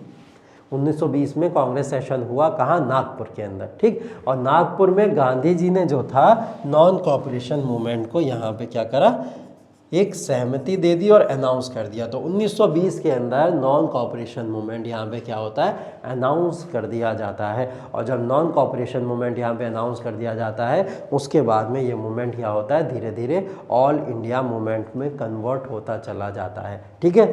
वो कैसे होता है वो हम लोग यहाँ देख लेते हैं। How did non cooperation movement became a mass movement, ये क्वेश्चन भी आपका लिखने को आ जाता है कि नॉन कॉपरेशन मूवमेंट एक मास मूवमेंट कैसे बन गया, इतना बड़ा मास मूवमेंट कैसे बनता चला गया। तो नॉन कॉपरेशन मूवमेंट एक मास कॉपरेशन इसलिए बन गया, मास मूवमेंट सॉरी इसलिए बन गया, पहली चीज तो ये movement one of the greatest leader के द्वारा चलाया जा रहा था जिनका नाम था महात्मा गांधी। तो महात्मा गांधी की लीडरशिप में चलाया मूवमेंट कोई हल्का सस्ता तो मूवमेंट होगा नहीं, बहुत ही बड़ा मूवमेंट होगा, ठीक है। इसका प्रोटेस्ट करना था जो इनजस्टिस हुई थी कहीं ना कहीं पंजाब के अंदर और टर्की के अंदर और स्वराज को लेने के लिए, और ये सभी महत्वपूर्ण मुद्दे थे उस समय भारत के लिए। तो इसके लिए भी ये मूवमेंट एक मास मूवमेंट में कन्वर्ट होता चला गया, ठीक है। एजुकेटेड मिडिल क्लास के लोगों से अपील की गई थी टाउन्स एंड सिटीज के अंदर भी कि भाई एजुकेशनल इंस्टीट्यूशन जो ब्रिटिशर्स चला रहे हैं उनको छोड़ दो, लॉ कोर्ट्स को छोड़ दो, फॉरेन गुड्स को बायकॉट कर दो। तो लोगों ने अपनी लीगल प्रैक्टिसेस छोड़ दी, लॉ में जो प्रैक्टिसेस कर रहे हैं उन प्रैक्टिस को करना छोड़ दिया, लॉ की प्रैक्टिस के साथ साथ में क्या छोड़ दिया, लोगों ने एजुकेशन उनकी यूनिवर्सिटीज़ को छोड़ दिया बच्चों ने। और साथ ही साथ में कई सारे ऐसे भी हमने केसेस देखे हैं कि फॉरेन गुड्स को ला के जलाया गया और उनको बायकॉट करना यहाँ पे शुरू कर दिया गया, ठीक है। काउंसिल के इलेक्शंस को भी बायकॉट करा गया पूरी तरीके से, ठीक है। पूरी की पूरी सब जो लोग भी इलेक्टेड थे कहीं ना कहीं उन सारे इलेक्टेड लोगों ने क्या करा यहाँ पे रिजाइन कर दिया था, ठीक है। एक आध पार्टी जैसे मद्रास के अंदर जो थी वो आपकी बची हुई थी जस्टिस पार्टी, जहाँ पे इन लोगों ने बस यहाँ पे नहीं किया था, बाकी सभी लोगों ने कहीं ना कहीं कर दिया था, ठीक है। पीजेंट्स के मूवमेंट भी हमने देखे इस समय में, पीजेंट के मूवमेंट भी कहीं ना कहीं ताल्लुकदार के अगेंस्ट में या लैंडलॉर्ड्स के अगेंस्ट में ये मूवमेंट भी चलते रहते थे, जिससे ये मास मूवमेंट के अंदर मर्ज हुआ है और ये बहुत ज़्यादा स्ट्रांग हो गया। ट्राइबल मूवमेंट भी इस समय में चल रहे, जैसे भी थोड़ी देर पहले हम लोग अल्लूरी सीताराम राजू की बात की थी, ट्राइबल मूवमेंट के ये हेड थे, इन्होंने ट्राइबल मूवमेंट को किस तरीके से चलाया था, ठीक है। वर्कर्स जो थे प्लांटेशन वर्कर असम के अंदर जो भी सारे के सारे थे वो भी इन सारी चीज़ों के अंदर इन सब चीज़ों से आके जुड़ गए और मिलना शुरू हो गए। Chauri Chaura incident force Gandhi ji to call the non cooperation movement back. Non cooperation movement को वापस ले लिया जाता है चौरी चौरा इंसिडेंट की वजह से। बहुत पॉपुलर मास मूवमेंट चल रहा था ये, लेकिन लास्ट में क्या होता है इस मूवमेंट को वापस ले लिया जाता है। व्हाट वाज द रीजन, इसकी बात करेंगे अभी हम लोग आगे थोड़ा सा, ठीक है। अभी हम लोग ये देख लेते हैं ये जो मूवमेंट था टाउन्स एंड सिटीज के अंदर जो चल रहा था उसकी थोड़ी सी बात अगर हम लोग देख ले तो हाँ, एजुकेटेड मिडिल क्लास जो था टाउन्स एंड सिटीज के अंदर इस पूरे के पूरे मूवमेंट को लीड कर रहा था, इसलिए ये बहुत popular movement towns and cities का बन चुका था, ठीक है। अगर हम लोग बात करें educational institute, law courts and council elections पर बायकॉटेड, हाँ जी वो भी बात हम लोग ने पिछले रीजन के अंदर कर ली। फॉरेन क्लोथ्स को जितने भी थे उन सबको बायकॉट करा गया, बंद करा गया, लोगों ने जला दिया उन्हें। पीपल ने खादी क्लोथ्स को या खादी के कपड़ों को ज़्यादा से ज़्यादा यूज़ करना यहाँ पे शुरू कर दिया, ठीक है। गवर्नमेंट सर्वेंट्स ने डिज़ाइन कर दिया था अपनी जॉब से, लिक्विड शॉप्स को भी क्या करा गया था, बैन कर दिया गया था और रोक दिया गया था, ठीक है। Why did the non cooperation movement slow down in town and cities. अब इन्हीं टाउन एंड सिटीज में इतना पॉपुलर ये मूवमेंट चल रहा था, अचानक से ये स्लो डाउन टाउन और सिटीज में होना क्यों शुरू हो गया? ये इसलिए शुरू हो गया क्योंकि खादी क्लोथ्स जो यूज़ करना लोगों ने शुरू कर दी थी, फॉरेन फॉरेन क्लोथ को बायकॉट करके, वो खादी कुछ भाई बहुत ज़्यादा महंगी थी तो लोग उसको खरीद नहीं पा रहे थे, ठीक है। तो इसलिए कहीं ना कहीं जो पुअर लोग थे, जो गरीब लोग थे, वो उससे दूर रह गए और उसको नहीं खरीद पाए। इंडिया ने जो था ब्रिटिश इंस्टीट्यूट को बायकॉट तो किया था, जैसे लॉ कोर्ट्स, एजुकेशनल इंस्टीट्यूशन, लेकिन इसके बाद में कोई अल्टरनेटिव नहीं था उनके पास। अगर वो ब्रिटिश इंस्टीट्यूट को बायकॉट भी कर देते हैं, हमने आके जुनून में कर तो दिया बायकॉट, लेकिन इसके बाद हम जाएं कहाँ? हमारे खुद के कुछ ऐसे स्वराज के बाद में कहीं ना कहीं हमारे इंस्टीट्यूट डेवलप होना शुरू हुए बाद में, लेकिन इंस्टीट्यूट हमारे ऐसे नहीं थे कि इंडियंस उनके ऊपर पावर रखते हो, तो कहाँ जाएंगे? तो पढ़ाई लिखाई हम अपनी ख़राब नहीं कर सकते, इसलिए लोगों ने धीरे धीरे टाउन एंड सिटीज़ से इनको जाके वापस होना शुरू हो गया। मतलब लॉयर्स ने प्रैक्टिस को अपनी ज्वाइन कर लिया, एजुकेशनल इंस्टीट्यूट जो थे उसमें बच्चों ने, स्टूडेंट ने वापस से ज्वाइन कर लिया जाके।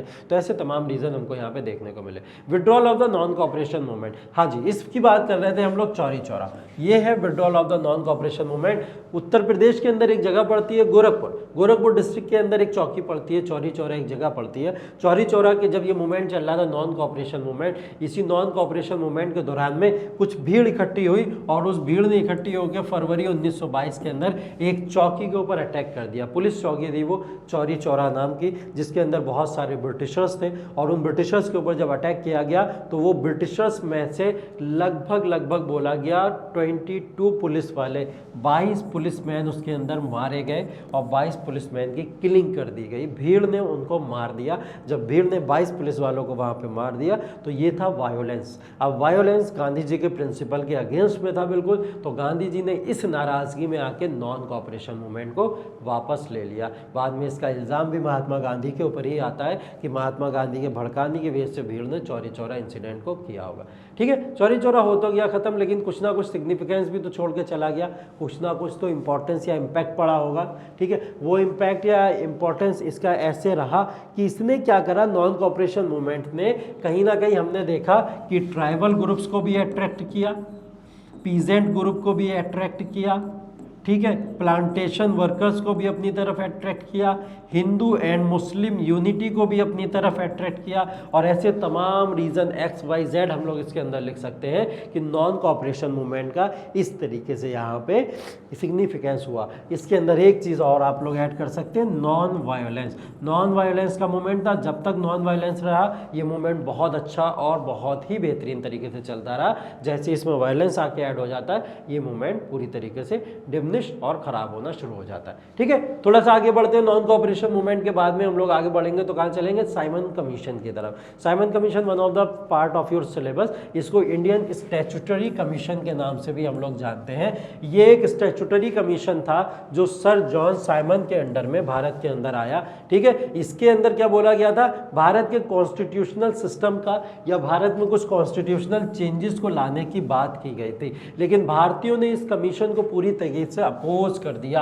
अपोज करने के पीछे रीजन क्या था, अपोज करने के लिए पीछे रीजन ये था कि इसके अंदर तमाम जो सारे के सारे थे इंग्लिश मैन थे, ठीक है, कोई भी इंडियन इसके अंदर नहीं था। ने जो गारंटी दी थी भारतीयों को कि 1919 के गवर्नमेंट इंडिया एक्ट के अंदर गारंटी दी गई थी कि एक एक्ट आएगा वो भारतीयों के लिए एक रिप्रेजेंटेशन का काम करेगा, भारतीयों को उसमें रिप्रेजेंटेशन दिया जाएगा और भारतीयों के स्वराज की बात की जाएगी। तो इसने किसी भी तरीके की कोई होप नहीं दी कि स्वराज किसी भी तरीके से भारतीयों को मिलेगा। तो इस कमीशन को पूरी तरीके से भारतीयों ने नकार दिया, इग्नोर कर दिया। इसी कमीशन को प्रोटेस्ट करते हुए गो बैक साइमन के तमाम स्लोगन और चेंट्स यहाँ पे हो रहे थे, लगातार लगाए जा रहे थे। लाला लाजपत राय जो कि एक्सट्रीमिस्ट लीडर थे वन ऑफ द, और उनको यहाँ पे लाठी चार्ज होने की वजह से उनका क्या करा जाता है, यहाँ पे मर्डर कर दिया जाता है, ठीक है। तो उनको लाठी पड़ती है, लाठी पड़ने के बाद में काफ़ी ज़्यादा इंजर्ड हो जाते हैं, सीवियर कंडीशन हो जाती है, कुछ समय बाद उनकी यहाँ पे डेथ हो जाती है। Congress session, yes Congress session is also important for us. 1929 में लाहौर का कांग्रेस सेशन होता है। लाहौर के कांग्रेस सेशन के अंदर क्या बातें होती है, हुआ क्या था एक्चुअली में, इससे पहले हुआ ये था कि 1928 के अंदर यहाँ पे आई थी नेहरू रिपोर्ट। क्या आया था? नेहरू रिपोर्ट। नेहरू रिपोर्ट एक चैलेंज था भारतीयों को ब्रिटिशर्स की तरफ से कि भाई आप जाके अपना कॉन्स्टिट्यूशन खुद बना लो। जब आपको लग रहा है कि हम आपका कॉन्स्टिट्यूशन नहीं बना पा रहे हैं तो एक काम करो कि अपना कॉन्स्टिट्यूशन खुद बना लो जाके। तो जब भारतीयों को ये चैलेंज मिला कि अपना कॉन्स्टिट्यूशन उनको खुद बनाना है, तब क्या हुआ, कांग्रेस की एक कमेटी बैठी और कांग्रेस की एक कमेटी में मोतीलाल नेहरू को उसका अध्यक्ष बनाया गया। और मोतीलाल नेहरू ने क्या करा, यहाँ पे एक नेहरू कमेटी रिपोर्ट बनाई। नेहरू कमेटी रिपोर्ट में तमाम तरीके के यहाँ पे कॉन्स्टिट्यूशनल प्रोविजंस रखे गए थे, जैसे जिसमें एक प्रोविजन ये था कि भारत को डोमिनियन स्टेटस दे दिया जाए। ठीक है, भारत को डोमिनियन स्टेटस की डिमांड की गई। एक ये डिमांड की गई कि भारत में सेपरेट इलेक्टोरेट को जो है खत्म कर दिया जाए। सेपरेट इलेक्टोरेट मतलब जो मुस्लिम्स को अलग से सेपरेट इलेक्टोरेट मिला हुआ है उसको यहाँ पे एंड कर दिया जाए। ठीक है, अब नेहरू रिपोर्ट के कुछ प्रोविजन, वैसे तो बहुत प्रोविजन आए थे, मैंने आपको दो इंपॉर्टेंट प्रोविजन इसलिए बताए क्योंकि इसी की वजह से इस लाहौर कांग्रेस के सेशन में नेहरू रिपोर्ट को जो क्या करा जाता है, रिजेक्ट कर दिया जाता है। कांग्रेस भी इसको रिजेक्ट कर देती है क्योंकि कांग्रेस डिमांड करती है कि हमको डोमिनियन स्टेटस नहीं चाहिए, हमको पूर्ण स्वराज चाहिए, हमको कंप्लीट इंडिपेंडेंस चाहिए। तो कंप्लीट इंडिपेंडेंस की डिमांड करते हुए ये लोग इस चीज को क्या करते हैं, रिजेक्ट कर देते हैं। तो यहां से जो होता है आपका नेहरू रिपोर्ट रिजेक्ट कर दी जाती है लाहौर सेशन के ऊपर। और जब लाहौर सेशन के ऊपर नेहरू रिपोर्ट को रिजेक्ट कर देते हैं, डोमिनियन स्टेटस को रिजेक्ट कर दिया जाता है, तो कांग्रेस डिक्लेयर क्या कर देती है, पूर्ण स्वराज एज इट्स एम। पूर्ण स्वराज का मतलब हो गया कंप्लीट इंडिपेंडेंस। कंप्लीट इंडिपेंडेंस चाहिए हमको, किसी भी तरीके का बीच में कोई डोमिनियन स्टेटस नहीं, पार्शियल गवर्नमेंट नहीं, कोई भी आधी अधूरी गवर्नमेंट नहीं, हमको पूरी तरीके से आज़ादी चाहिए। ठीक है, ये हेल्ड कहाँ हुआ था, लाहौर के अंदर 1929 में हुआ था। इसके अध्यक्ष कौन थे, जवाहरलाल नेहरू थे। ठीक है, 26 जनवरी को इसी के बाद में हर साल हमने इंडिपेंडेंस डे की तरह सेलिब्रेट करना शुरू कर दिया। तो ये 26 जनवरी 1930 से लेके 26 जनवरी 1947 तक हम लोग इसको इंडिपेंडेंस डे के फॉर्म में मनाते रहे। बाद में 15 अगस्त को हमको इंडिपेंडेंस मिल गया, तो 15 अगस्त के बाद में हम लोग 15 अगस्त से इंडिपेंडेंस डे अपना मनाते हैं। और 26 जनवरी को क्योंकि हमको याद रखना था, यादगार बनाना था, इसलिए हमने 26 जनवरी को अपना रिपब्लिक डे मनाना शुरू कर दिया। ठीक है, तो इसके बाद में क्या हुआ, यहीं पे पूर्ण स्वराज के बाद में सिविल डिसोबीडियंस मूवमेंट को भी शुरू कर दिया गया। ठीक है, it was decided to start CDM to win Purna Swaraj, क्योंकि इनको पता था कि पूर्ण स्वराज अगर मिल सकता है तो किसी एक मूवमेंट के थ्रू मिल सकता है, क्योंकि ब्रिटिशर्स ऐसे हमारी बात मानेंगे नहीं। तो लाहौर का कांग्रेस सेशन क्यों हुआ था, सिविल डिसोबीडियंस मूवमेंट को भी इसने वन ऑफ द अपना टारगेट बनाया। ठीक है, तो अब ये हम लोग बात कर लेते हैं कि सिग्निफिकेंस क्या थे कांग्रेस सेशन के 1929 के अंदर जो हुआ, क्या इसके अंदर हमको देखने को मिलता है, क्योंकि इसी की वजह से फ्रीडम स्ट्रगल मूवमेंट और ज़्यादा इंपॉर्टेंट कहीं ना कहीं हुआ था। ठीक है, जो लाहौर के अंदर कांग्रेस सेशन हुआ, प्रेसिडेंटशिप किसकी थी, जवाहरलाल नेहरू की थी। इसके अंदर बहुत ही इंपॉर्टेंट दो डिसीजन लिए गए। ठीक है, दो डिसीजन लिए गए। पहली तो चीज़ ये थी कि हमको कंप्लीट इंडिपेंडेंस चाहिए। ठीक है, अब कंप्लीट इंडिपेंडेंस चाहिए तो इंडियन नेशनल कांग्रेस का कंप्लीट इंडिपेंडेंस को गेन करने का ही ऑब्जेक्टिव रहेगा। दूसरा इसके अंदर क्या बोला गया, सिविल डिसोबीडियंस मूवमेंट को क्रिएट कर दिया जाए, क्योंकि सिविल डिसोबीडियंस मूवमेंट ही जो है वो यही डिसाइड करेगा कि किस तरीके से पूर्ण स्वराज हमको चाहिए। एक मूवमेंट चाहिए, हमको पूर्ण स्वराज मिल सकती है। अगर किसी और पॉइंट की भी अगर इसके अंदर हम लोग बात करें तो हमने 26 जनवरी को हर साल क्या है, इंडिपेंडेंस डे की तरह मनाना शुरू कर दिया। ठीक है, तो ये कुछ पॉइंट थे। साल्ट मार्च, साल्ट सत्याग्रह की अगर हम लोग बात करें तो साल्ट मार्च या साल्ट सत्याग्रह 1929 के अंदर महात्मा गांधी जो है सॉल्ट मार्च या सॉल्ट सत्याग्रह को क्या करते हैं, करते हैं। ठीक है, सॉल्ट सत्याग्रह, सॉल्ट मार्च क्या था, सॉल्ट लॉ को ब्रेक करना ही सॉल्ट सत्याग्रह कहलाया। और इसी के बाद में सिविल डिसोबीडियंस मूवमेंट शुरू हो गया। गांधी जी अपने 78 फॉलोअर्स के साथ में, 78 फॉलोअर्स के साथ में कहाँ से, साबरमती आश्रम से निकलते हैं दांडी की तरफ। दोनों गुजरात के अंदर है।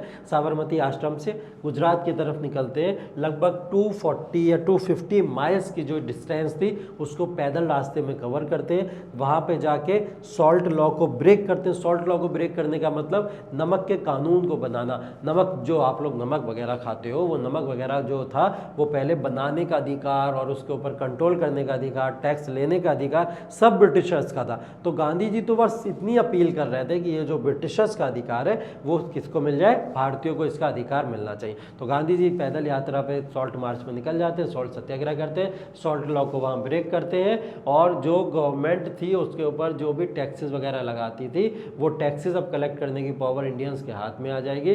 गांधी जी इसलिए इसको क्या करते हैं, सॉल्ट लॉ को जाके ब्रेक कर देते हैं। वहाँ पे जाके सॉल्ट लॉ को ब्रेक करते ही गांधी जी क्या बोल देते हैं, सिविल डिसोबीडियंस मूवमेंट यहाँ से स्टार्ट होता है। यहीं से सॉल्ट लॉ को ब्रेक करते ही 1930 से ही क्या होता है, सिविल डिसोबीडियंस मूवमेंट यहाँ पे स्टार्ट हो जाता है। ठीक है, तो हम लोग अगर मेन फीचर्स की बात करें सिविल डिसोबीडियंस मूवमेंट की, तो वो शुरू किसकी वजह से हुआ था, वो गांधी जी के सॉल्ट लॉ या डांडी मार्च की वजह से ही शुरू हुआ था। ठीक है, कई सारी जगहों से लोगों ने फिर सॉल्ट लॉ को ब्रेक किया, फॉरेन गुड्स को फिर से बायकॉट किया गया, लिक्विड शॉप्स को फिर से किट कर दिया गया, फिर से क्लोज कर दिया गया। ठीक है, गवर्नमेंट सर्वेंट्स ने फिर से अपनी जॉब से रिजाइन कर दिया, फॉरेस्ट लॉ को ब्रेक कर दिया गया। फॉरेस्ट लॉ, जो भी ट्राइबल्स वगैरह हुआ करते थे जिनको फॉरेस्ट के अंदर जाने का अधिकार नहीं था, उनको वो अधिकार वापस से यहाँ पे मिल जाते हैं। फॉरेस्ट लॉ को फिर से ब्रेक कर दिया जाता है। पीपल जो थे उन्होंने टैक्स को पे करना मना कर दिया, बोले हम टैक्स नहीं देंगे। और ये बहुत इंपॉर्टेंट पॉइंट है कि टैक्स को देने से मना कर देना ब्रिटिशर्स को, इसकी बात आगे अभी आएगी। ठीक है, कई सारे लीडर्स इस मूवमेंट में अरेस्ट कर लिए गए। वर्कर्स जो थे उन्होंने गवर्नमेंट ऑफिसेस के ऊपर अटैक किए। ठीक है, तो ये फीचर्स थे कहीं ना कहीं आपके सिविल डिसोबीडियंस मूवमेंट के। गांधी जी ने इस सिविल डिसोबीडियंस मूवमेंट को 5 मार्च 1931 को वापस ले लिया। वापस क्यों ले लिया था, क्योंकि गांधी का उस समय के जो वाइसराय थे, कौन था वाइसराय उस समय पे, इरविन, लॉर्ड इरविन के साथ में एक पैक्ट हो गया था जिसको हम लोग गांधी इरविन पैक्ट कहते हैं। 5 मार्च 1931 को जो एक्ट हुआ था, उसके बाद में गांधी जी ने सेकंड राउंड टेबल कॉन्फ्रेंस के अंदर पार्टिसिपेट करने को लेके हामी भर दी थी। 3 राउंड टेबल कॉन्फ्रेंसेस हुई थी टोटल, 1, 2 और 3। एक हुई थी आपकी 1930, एक हुई थी आपकी 1931 और एक हुई थी आपकी 1932। तीनों सेशन के अंदर कांग्रेस ने पार्टिसिपेट नहीं किया। तीनों कांग्रेस के अंदर पार्टिसिपेट किसने किया है, बी.आर. अम्बेडकर ने। बी.आर. अम्बेडकर ने तीनों सेशन के अंदर पार्टिसिपेट किया, लेकिन महात्मा गांधी ने सिर्फ 1931 के सेशन में पार्टिसिपेट किया। ठीक है, तो अगर आप लोग ये समझो कि कांग्रेस ने पार्टिसिपेट किया तो इसका मतलब गांधी जी ने पार्टिसिपेट किया तो इसका मतलब कांग्रेस पार्टिसिपेट किया, तो इसका मतलब ये नहीं है। गांधी जी ने इस समय रिजाइन कर दिया था कांग्रेस से, गांधी जी इस समय कांग्रेस के पार्ट नहीं थे, तो गांधी जी का कोई भी योगदान नहीं है इसके अंदर, कांग्रेस के अंदर। तो हम यही बोलेंगे कि कांग्रेस ने तीनों में पार्टिसिपेट नहीं किया था। गांधी जी ने तो जो पार्टिसिपेट किया था वो पार्टिसिपेशन किसकी वजह से हुआ था, गांधी इरविन पैक्ट की वजह से। क्योंकि जो लॉर्ड इरविन था इस समय में वाइसराय था, उसने गांधी जी से कई सारी प्रोमिस किए थे कि आप अगर यहाँ से सिविल डिसोबीडियंस मूवमेंट को वापस ले लेते हो तो हम आपके सारे कैदियों को छोड़ देंगे। सॉल्ट लॉ जो ब्रेक होने की बात हो रही है, लॉ को वो हम आपको सॉल्ट देने का बनाने का अधिकार दे देंगे, लिक्विड शॉप्स को आपकी बंद कर देंगे, फॉरेस्ट में जाने की इजाज़त दे दी जाएगी, लोग अपना वहाँ से रोजी रोटी चला सकते हैं। और ऐसे तमाम रीजन इरविन ने वादे किए, प्रोमिस किए महात्मा गांधी जी के साथ में। तो महात्मा गांधी मान गए और महात्मा गांधी के सामने उसने 2 शर्तें रखी थी कि सिविल डिसोबीडियंस मूवमेंट को वापस ले लो और दूसरा राउंड टेबल कॉन्फ्रेंस में चल के पार्टिसिपेट कर लो। ठीक है, लेकिन महात्मा गांधी क्या हुआ कि वापस आते हैं लंदन से जब इसके अंदर पार्टिसिपेट करके और अपनी बात जब रखते हैं वहाँ पे जाके, क्योंकि महात्मा गांधी को लगा जब राउंड टेबल कॉन्फ्रेंस में अपनी बात रखेंगे तो वो राउंड टेबल कॉन्फ्रेंस में अपनी बात रखने के बाद में उनकी बात को सुना जाएगा। ठीक है, तो जब वो अपनी बात वहाँ पे जाके रखते हैं उनकी कोई बात नहीं सुनी जाती। इरविन यहाँ पे उनको धोखा देता है। गांधी जी इस मूवमेंट को फिर से रिस्टार्ट कर देते हैं 1931 में वहाँ से लौटने के बाद। तो 31 और 1932 से ये सिविल डिसोबीडियंस फिर से शुरू हो जाता है और फाइनली इसको वापस कब ले लिया जाता है, 1935 में। ठीक है, सॉरी 1934 के अंदर इसको वापस ले लिया जाता है, just government of India act 1935 से पहले। ठीक है, तो ये सिविल डिसोबीडियंस मूवमेंट के बहुत कॉमन से फीचर्स थे। ठीक है, अगर हम लोग डिफरेंसेस की बात करें नॉन कोऑपरेशन मूवमेंट में और सिविल डिसोबीडियंस मूवमेंट में, इन दोनों में अगर डिफरेंसेस की बात करें तो इन दोनों में डिफरेंसेस क्या थे। अगर हम लोग देखें तो पीपल ने नॉन कोऑपरेशन मूवमेंट के अंदर गवर्नमेंट को कोऑपरेट करने से मना किया।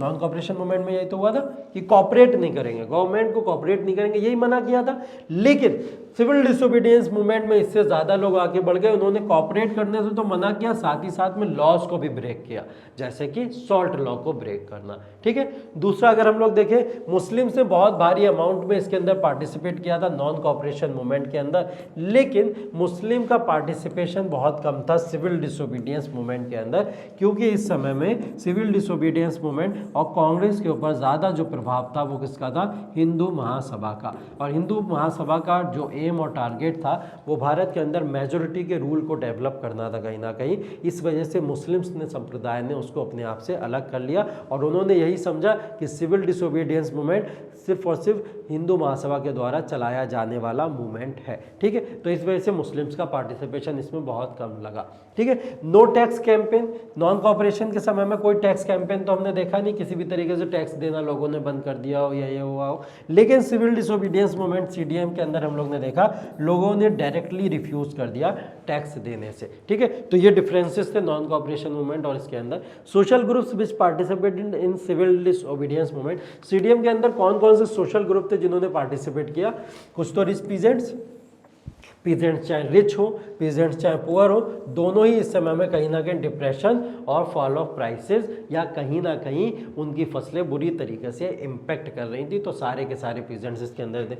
बिजनेस क्लासेस ने भी इसके अंदर आके पार्टिसिपेट किया क्योंकि वो लोग प्रोटेक्शन चाहते थे फॉरेन गुड्स से अपना, क्योंकि भारतीयों की इंडस्ट्रीज डूबती चली जा रही थी इसके अंदर। भारतीय कहीं ना कहीं यहाँ पे फ्रीडम नहीं मिल रही थी उनको कि वो अपनी गुड्स को यहाँ पे बना पाए और अपनी गुड्स को यहाँ पे चला पाए, तो उसकी वजह से ये प्रॉब्लम होना क्रिएट हो गई थी। इंडस्ट्रियल वर्कर, हाँ इंडस्ट्रियल वर्कर भी परेशान थे पूरी तरीके से, उनको पेड नहीं किया जाता था, बहुत ज़्यादा एक्सप्लॉयटेशन किया जाता था, तो ये सब जिम्मेदार। मेन कंट्रीब्यूशन, अगर मेन कंट्रीब्यूशन की बात करें सिविल डिसोबीडियंस मूवमेंट की, वो क्या था? पहला ऐसा स्ट्रगल था जो पूर्ण स्वराज या कंप्लीट इंडिपेंडेंस के लिए आया, ठीक है। इससे पहले कभी पूर्ण स्वराज या कंप्लीट इंडिपेंडेंस के लिए बात तो नहीं हुई थी। तो ये पहला ऐसा स्ट्रगल था जो पूर्ण स्वराज और कंप्लीट इंडिपेंडेंस को जीतने के लिए आया था, ठीक है। पूरी तरीके से नॉन वायलेंट सत्याग्रह मूवमेंट था। गांधी जी के आइडियाज को बहुत वाइडली फॉलो किया जा रहा था इस मूवमेंट के अंदर, ठीक है। विमेन ने पार्टिसिपेट इसके अंदर करना शुरू करा, लार्ज नंबर में विमेन इसके अंदर आई और उन्होंने इससे जुड़ी और पार्टिसिपेट करना शुरू कर दिया। ये एक सच में जो था मास मूवमेंट था, क्योंकि तमाम तरीके के सोशल ग्रुप्स ने भी इसके अंदर पार्टिसिपेट किया। अभी हमने पीछे देखे सोशल ग्रुप्स भी इसके अंदर पार्टिसिपेट करें। ये एक ओपन चैलेंज था ब्रिटिशर्स के लिए कि भाई अब जो है हम आपके पूरे के पूरे लॉज को डिसओबे करेंगे ओपनली, जो करना है आप कर लीजिए, ठीक है। तो डिसओबे पूरी तरीके से डंके की चोट पे यहाँ पे किया गया था। मेन लिमिटेशंस क्या थी यहाँ पे? दलित वर्ग जो था उसने इस मूवमेंट के अंदर पार्टिसिपेट नहीं किया सिविल डिसओबीडियंस मूवमेंट के अंदर, क्योंकि उनको लगता था कांग्रेस एक ऊंचे तबके की या ब्राह्मण हितकारी जो है पूरी तरीके से पार्टी है, ब्राह्मण ही इसके अंदर आके रहते हैं, ज़्यादा ऊंची जात के लोग इसके अंदर रहते हैं, दलित को पार्टिसिपेशन का इसके अंदर मौका नहीं मिलता। तो दलित ने खुद को इससे अपने आप को अलग कर लिया, ठीक है। तो दलित ने इसके अंदर आगे पार्टिसिपेट नहीं किया था, उनको लगता था कांग्रेस उनकी डिमांड को इंपॉर्टेंस नहीं देता, इसलिए कई सारे मुस्लिम के कुछ ग्रुप ने तो पार्टिसिपेट किया था, लेकिन कई सारे मुस्लिम्स इसके अंदर अलग भी रहे थे। उन्होंने लगा था कि कांग्रेस जो है वो कहीं ना कहीं हिंदू महासभा की आइडियोलॉजी के ऊपर काम कर रही है, इसलिए उन्होंने अपने आप को अलग कर लिया। कम्युनल राइट्स भी हुए इसकी वजह से कई जगह, जिससे हमको देखने को मिला कि हिंदू मुस्लिम की जो यूनिटी थी वो डिसयूनिटी में यहाँ पे कन्वर्ट होती हुई दिखाई देती है। यूनिटी तो हमने नॉन कॉपरेशन मूवमेंट में देखी थी, लेकिन यहाँ पे वो डिसयूनिटी में कन्वर्ट हो चुकी थी, ठीक है। इंडस्ट्रियल वर्कर के जो पार्टिसिपेशन थे वो इसमें था तो, लेकिन बहुत ही मिनिमम तौर पे था, ठीक है। नॉन कॉपरेशन मूवमेंट के बाद में क्या डायरेक्ट इंडिपेंडेंस पे आ जाएंगे? नहीं, अभी तो बचा है भाई, अभी तो बचा है, क्या बचा है अभी? नॉन कॉपरेशन मूवमेंट के बाद में अगर हम लोग बात करें आपके, तो यहाँ पे कुछ अभी आपकी चीज़ें बची हुई हैं। वो चीज़ें क्या हैं उनकी बात हम लोग यहाँ पे अभी करते हैं, ठीक है। वो चीज़ें क्या क्या है उनकी बात अभी हम लोग यहाँ पे करने वाले हैं।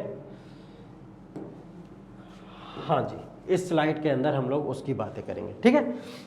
चलिए, एक हमने ब्लैंक स्लाइड ले ली, ब्लैंक स्लाइड के ऊपर बात करते हैं। इंडिपेंडेंस ऐसे तो नहीं मिल गई, सीधे सिविल डिसोबीडियंस मूवमेंट हुआ और इंडिपेंडेंस मिल गई। यहाँ पे फॉरवर्ड ब्लॉक की भी तो बात कर लें हम लोग थोड़ी सी, ठीक है।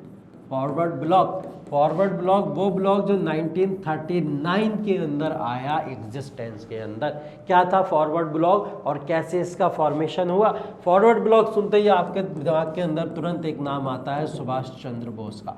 सुभाष चंद्र बोस वो पर्सन जिन्होंने भारत के नेशनल मूवमेंट के अंदर अपना योगदान बहुत ही बढ़ चढ़ के दिया, और वो भारत की आज़ादी को दिलाने के लिए अपनी हर एक लिमिटेशन को क्रॉस कर सकते थे, लेकिन भारत की आज़ादी उनके लिए सर्वोपरि थी।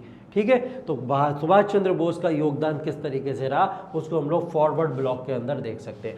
1939 में इसके फॉर्मेशन के पीछे रीजन ये था कि सुभाष चंद्र बोस ने क्या करा था, कांग्रेस से रिजाइन कर दिया था। कांग्रेस से रिजाइन करने के बाद में सुभाष चंद्र बोस ने अपना एक ऑर्गेनाइजेशन अलग बना लिया जिसको फॉरवर्ड ब्लॉक। कांग्रेस से रिजाइन करने का पीछे रीजन था डिस्प्यूट विद महात्मा गांधी।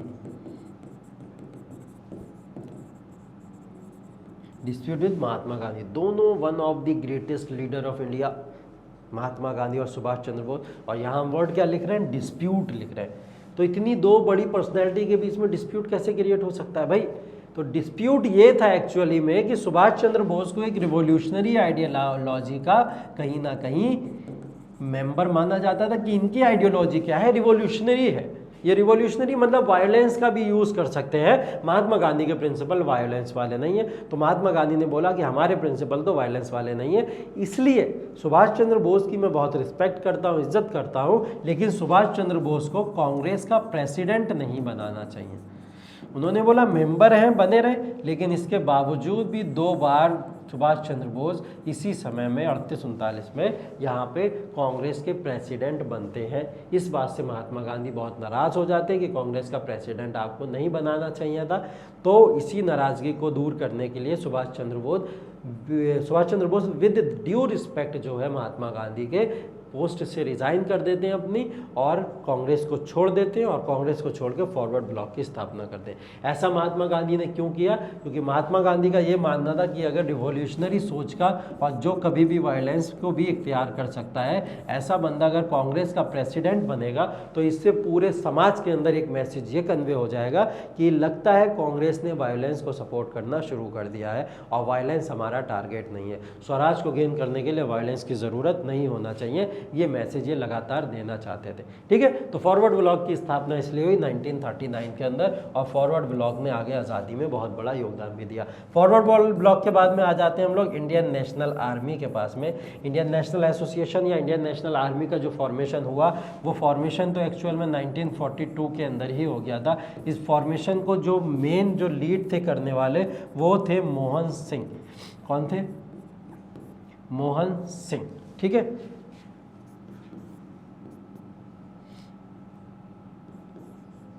मोहन सिंह जो थे वो इसको लीड करने वाले थे। ठीक है, मोहन सिंह ने इसको लीड किया था। मोहन सिंह ने बाद में क्या करा था, बोस को इसके साथ में अपने ऐड कर लिया था। ठीक है, बोस को मतलब सुभाष चंद्र बोस को इनको यहाँ पे आके इन्होंने इनको इनवाइट करा, और इनवाइट कब करा, 1943 के अंदर इनको इनवाइट करते हैं और सुभाष चंद्र बोस आके इंडियन नेशनल आर्मी को ज्वाइन कर लेते हैं। इंडियन नेशनल आर्मी जो कि आज़ाद हिंद फौज के नाम से बाद में जानी गई 1943 में, जिसके मेन लीडर कौन बने बाद में, सुभाष चंद्र बोस इसके मेन लीडर बनते। और यहाँ से नेशनल आर्मी जो होती है, ये नेशनल आर्मी का फॉर्मेशन जापान के अंदर होता है। जापान से सिंगापुर में ये ट्रांसफ़र हो जाती है और यहाँ से ये पूरी की पूरी भारत को आज़ाद दिलाने के लिए एक्टिविटीज़ को करती रहती है। इंडियन नेशनल आर्मी या आज़ाद हिंद फौज जो थी आपकी, उसने क्या करा था, भारत की आज़ादी के लिए भारत के ऊपर ही अटैक कर दिया था। भारत के ऊपर अटैक करने का मतलब भारत के ऊपर तो भाई अंग्रेज़ है ना, तो अंग्रेज़ों के ऊपर अटैक कर दिया था इंडियन नेशनल आर्मी ने। तो अंग्रेज़ों के ऊपर जब अटैक करा गया इंडियन नेशनल आर्मी के द्वारा, तो भारत से इसी समय में नारा दिया था सुभाष चंद्र बोस ने, दिल्ली चलो। यहीं से नारा दिया था क्योंकि ये इस समय यहाँ पे थे।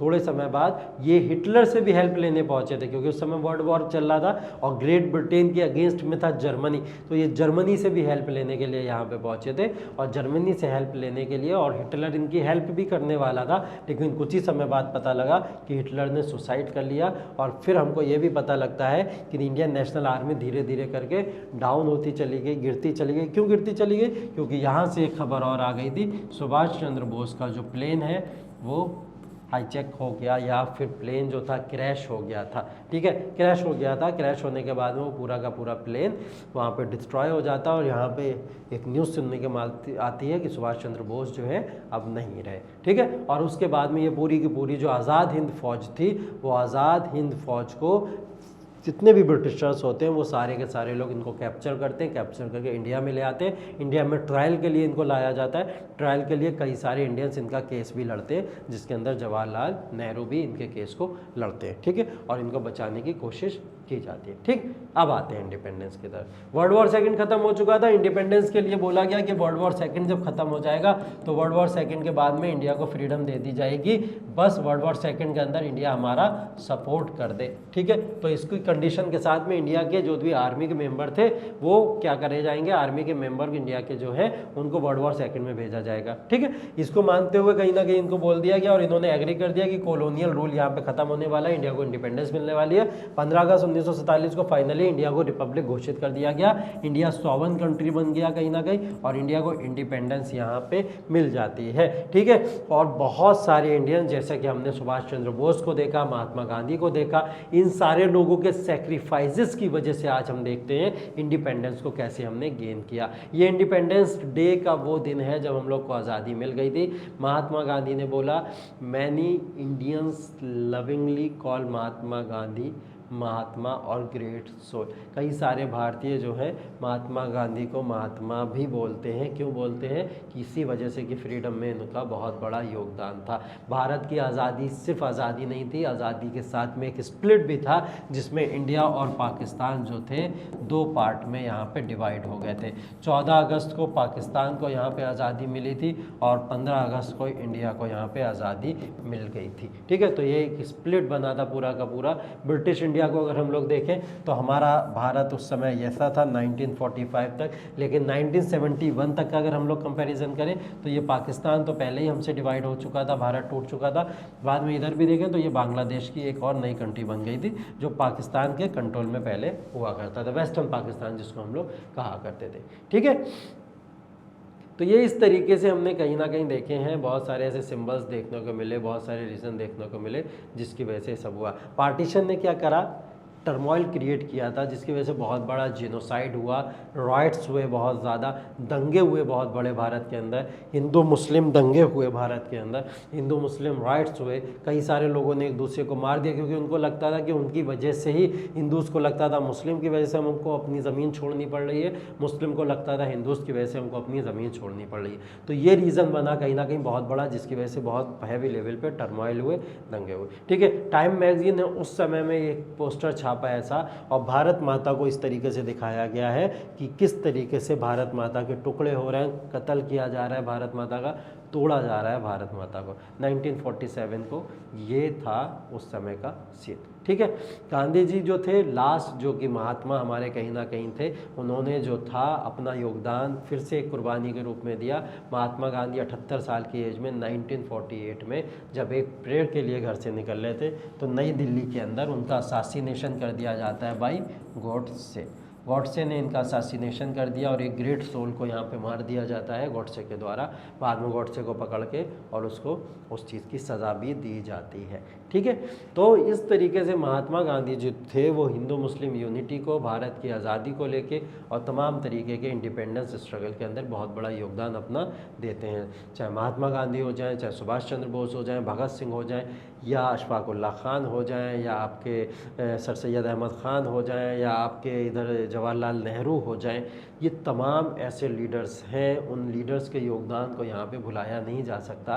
राजा राम मोहन राय सोशल रिफॉर्मर से जो हम लोग शुरू करते हैं और महात्मा गांधी तक चले आते हैं तो इनके योगदान को हम कभी भूल नहीं सकते। तो मेमोरियल जो महात्मा गांधी का, उस मेमोरियल को यहाँ पे दिखाया जा रहा है। महात्मा गांधी ने अंतिम सांस लेते हुए अपने हे राम शब्दों का यूज़ किया था, द बेस्ट वर्ड जो इन्होंने इसको अपने अंतिम समय में यूज़ किया था। हे राम कहते हुए महात्मा गांधी ने अपनी अंतिम सांस ली थी। ठीक है, तो ये था हमारा पूरा का पूरा Indian freedom struggle movement. Thank you so much.